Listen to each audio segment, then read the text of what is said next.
December 7, 1941. Picture a tranquil Sunday morning at Pearl Harbor, sailors relaxing, battleships gleaming in the sun. Out of nowhere, a roar of planes fills the air, but the insignia on their wings is the rising sun of Japan. Bombs erupt across the harbor, shattering ships and lives. The surprise attack aimed to cripple America's Pacific Fleet, but the strike was more than military. It was a calculated blow to American morale. Japan aimed to send the US reeling into despair.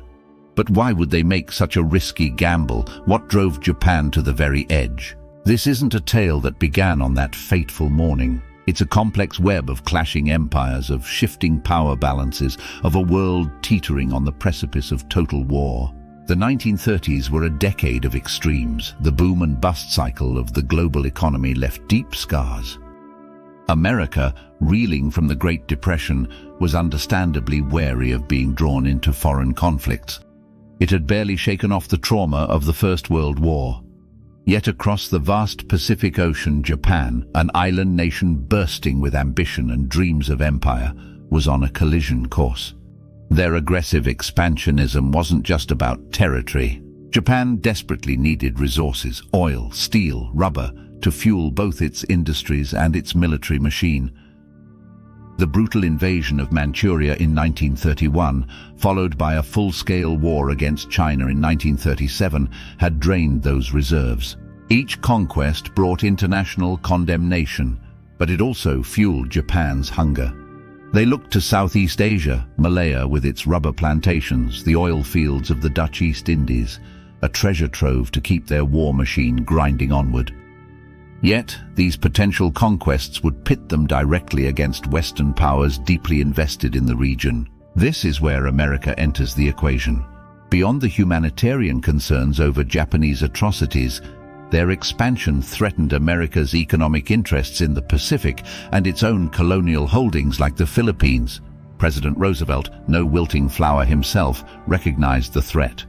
He responded with a slow escalation of economic pressure that sent shockwaves through the Japanese leadership. Each turn of the economic screw was meant to force Japan's hand, back down or lash out. For the resource-starved Japanese military, backing down meant losing face, potentially triggering a disastrous internal power struggle. A choice was brewing, submission or a desperate strike that might change the entire game.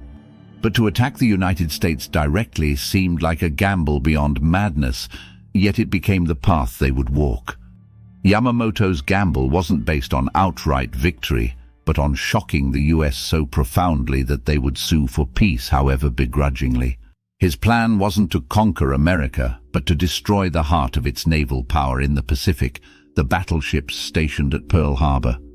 Wipe out these symbols of American might, and Japan could buy enough time to consolidate its hold over Southeast Asia, build up defenses, and then negotiate from a position of strength. It was an audacious plan with incredible risks. The Japanese strike force would have to cross thousands of miles of open ocean, undetected. It was a logistical nightmare.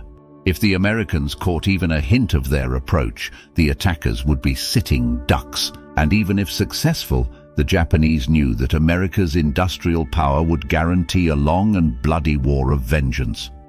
Yet alternatives were dwindling. The oil embargo was suffocating, a slow death for the empire they'd built. Japan was cornered, and a caged animal is at its most dangerous.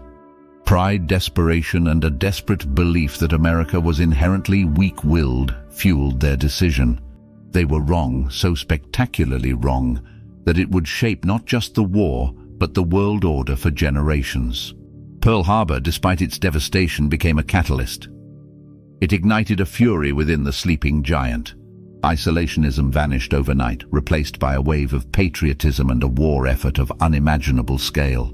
Remember Pearl Harbor became a rallying cry that propelled a nation into action. Ironically, Japan awoke the very power they sought to cripple. The consequences would ripple not just through the years of World War II, but shape the course of history for decades to come. Questions still linger. What if they'd never attacked? Could America have stayed on the sidelines? These are the debates that fascinate historians and anyone who loves to delve into the pivotal moments of the past. If this is the kind of history that grips you, hit that subscribe button. Let me know in the comments what other turning points you want to explore next, and remember, the past echoes in our present.